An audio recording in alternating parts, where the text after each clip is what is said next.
Hi, I am Limon, and in this video I'll show you how to sort data in Google Sheets. Now let's get started. First, open your Google Chrome web browser. Then go to the top right corner and click on the grid icon. Then click on Sheets. Now open your document. I've got a sample table here. Let's say you want to sort the country names alphabetically. Here's how you do it. First, click anywhere inside your data table. Just make sure your cursor is inside the dataset. Now go up to the top menu and click on Data.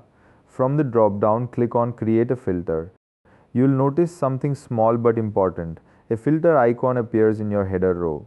That means your data is now ready to be sorted. Now click on the filter icon next to the country column and choose A to Z. And just like that, your country names are now sorted alphabetically. Nice and clean. And here's something really important to notice. All the other data in the row, like numbers, values, or details, move together with the country names, so nothing gets mismatched. Everything stays properly aligned. Now, once you're done with sorting, you can remove the filter. Go back to data and click on Remove Filter.